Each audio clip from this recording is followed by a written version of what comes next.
दक्षिण एशिया में बांग्लादेश के बाद अब म्यांमार में भी हलचल देखने को मिल रही है। जानेंगे क्या चल रहा है यहाँ पर। तो वहीं दूसरी तरफ भारत अब हाइपरसोनिक मिसाइलों का भी काम तमाम कर देगा। जियोपॉलिटिक्स में बहुत कुछ चल रहा है, हमेशा की तरह जानने को मिलेगा बहुत कुछ। आइए जानते हैं इन खबरों को विस्तार से। दक्षिण एशिया में बांग्लादेश के बाद अब म्यांमार में भी कूटनीतिक स्तर पर हलचल देखने को मिल रही है। साल 2021 से अनिश्चितता के माहौल में रह रहे म्यांमार की सेना जिस तरह विद्रोही गुटों के हाथों क्षेत्रों पर नियंत्रण खो रही है, उससे चीनी खेमे में निराशा का माहौल है। 2 दिन पहले ही जुंटा प्रमुख जनरल मिन आंग ह्वेइंग ने चीनी एम्बेसडर मा जिया के क्रेडेंशियल स्वीकार करने के दौरान कहा था कि म्यांमार चीन के साथ अपने रिश्तों को बहुत प्राथमिकता देता है। इससे पहले अगस्त के दूसरे हफ्ते में चीनी विदेश मंत्री वांग यी ने म्यांमार का दौरा किया था और इस दौरे में उन्होंने कहा था कि वे जुंटा और विद्रोहियों के बीच हल निकालने की कोशिश के साथ साथ चुनाव कराने के लिए अपनी ओर से मदद भी देंगे। जिस वक्त चीनी प्रतिनिधिमंडल म्यांमार में था, उसी वक्त अमेरिकी अधिकारी म्यांमार के विपक्ष से वाशिंगटन डीसी में मिल रहे थे। अमेरिका की ओर से कहा गया कि वो मिलिट्री शासन पर दबाव डालेंगे और जनता की चुनी हुई सरकार की दिशा में काम करेंगे। जानकार कहते हैं कि अब जबकि बांग्लादेश में अमेरिका विरोधी हसीना सरकार नहीं है, ऐसे में अमेरिका म्यांमार को लेकर सक्रिय रोल निभाना चाहता है। म्यांमार में गठबंधन के लड़ाकों ने हाल ही में म्यांमार चीन सीमा के पास के क्षेत्र लौसिया को जब्त किया है। इस बीच जुंटा लीडर्स के मन में चीन के प्रति भरोसा भी कम हुआ है। हालांकि ये अलग बात है कि साल 2021 के तख्ता पलट के बाद उन्होंने चीन को एक भागीदार के तौर पर अपनाया था। चीन के म्यांमार में बड़े आर्थिक हित हैं। वहां चीन की ओर से माइंस, तेल, गैस पाइपलाइन, चीन म्यांमार आर्थिक गलियारा समेत बुनियादी ढांचे में काफी निवेश किया गया है चाइना के द्वारा। लेकिन अब चीजें यहाँ पर थोड़ी बदलती हुई नजर आ रही हैं। आपको बता दूं, चाइना ने म्यांमार के अंदर बहुत सारा निवेश किया है, खास तौर पर पोर्ट्स के लिए,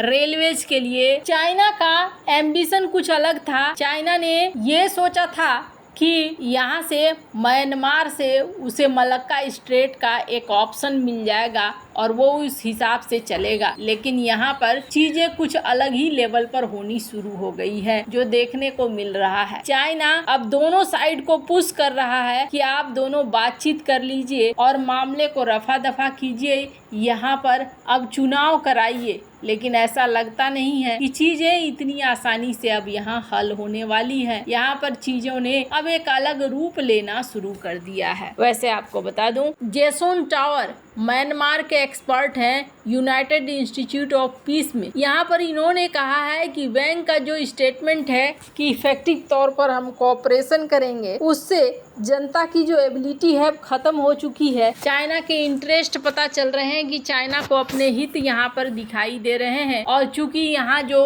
बड़ा इलाका है लगता हुआ, इस बड़े इलाके पर कब्जा कर लिया है जो विद्रोही ग्रुप है उन्होंने, इसीलिए वो कोशिश कर रहा है कि ये सारे मामले सॉर्ट आउट किए जाएं। लेकिन ये मामले अभी तुरंत से सॉर्ट आउट नहीं हो रहे हैं। अब म्यांमार को लेकर ये कह रहे हैं कि बैटलफील्ड पर जो भी चीजें यहाँ चल रही है वो हल करने वाली नहीं है, हल होने वाली भी नहीं है। सेना का जो बीच में बीच बचाव करने का तरीका था, यहाँ पर मामलों को ठीक करने की कोशिश थी, वो भी बेकार साबित हो रही है। गलत का हमेशा असर गलत ही होता है, यही चीज यहाँ पर देखने को मिल रहा है। अब जरा सोचिए, अगर म्यांमार बांग्लादेश दोनों ही जगह पे उथल पुथल मच चुकी है, तो अब सेंट मार्टिन द्वीप तो किसी के भी हाथ में आ सकता है। और अगर सचमुच में बांग्लादेश की पीएम ने जो कहा था वो सच होता है, तो चाइना के लिए ये बहुत बड़ा टेंशन होने वाला है। खैर, जहाँ एक तरफ ये सब कुछ चल रहा है, तो वहीं दूसरी तरफ भारत के एक हथियार की चर्चा बहुत ही जोर शोर से हो रही है। और ये जो हथियार है भारत के लिए सचमुच में बहुत महत्वपूर्ण है। भारतीय रक्षा अनुसंधान एवं विकास संगठन ने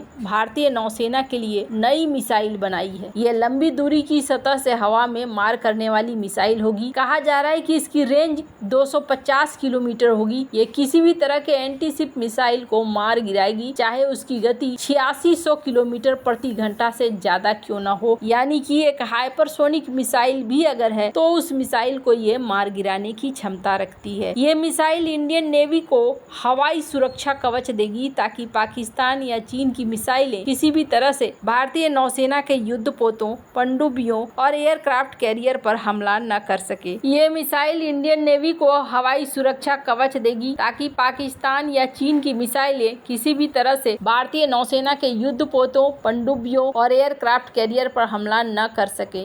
इस मिसाइल को प्रोजेक्ट कुशा के तहत बनाया जा रहा है। ये लंबी दूरी की सतह से हवा में मार करने वाली LRSM सिस्टम जैसी होगी। प्रोजेक्ट कुशा में 3 लंबी दूरी के एयर डिफेंस मिसाइलें मौजूद हैं। 150 किलोमीटर, 250 से 300 किलोमीटर, 400 किलोमीटर। सपोर्ट के लिए साथ में रूस से मिली S-400 एयर डिफेंस सिस्टम भी है। लेकिन DRDO लगातार ऐसे हथियार बनाने में लगा है जो देश के दुश्मन को परमाणु बैलिस्टिक मिसाइल से भी बचा सके। इस समय पूरी दुनिया में एंटीशिप बैलिस्टिक मिसाइलें बहुत तेजी से बन रही है। इनसे सिर्फ नौसैनिक टारगेट ही हिट नहीं होते हैं, बल्कि सतह या हवा में भी निशाना लगाया जा सकता है। इनकी स्पीड बहुत ज्यादा होती है, इन्हें रोकना मुश्किल होता है, साथ ही इनसे होने वाली तबाही बहुत ही ज्यादा नुकसान पहुंचाती है। चीन के पास DF-21D जैसी एंटीशिप बैलिस्टिक मिसाइल है, जो कैरियर किलर भी बोलते हैं, यानी पूरे एयरक्राफ्ट कैरियर को डुबो सकता है। ईरान और अमेरिका भी ऐसे हथियार बना चुके हैं। अमेरिका की SM-6 ऐसी ही मिसाइल है, इसलिए DRDO ने इंडियन नेवी के लिए ऐसी मिसाइल बनाने का फैसला किया है। ये मिसाइल किसी भी तरह के एंटीशिप बैलिस्टिक मिसाइल को इंटरसेप्ट करेगी, चाहे उसमें पारंपरिक हथियार लगा हो या फिर परमाणु हथियार। इसमें डुअल कैपेबिलिटी है, यानी कि किसी भी तरह के विमान या बैलिस्टिक मिसाइल को निशाना बना पाएगी।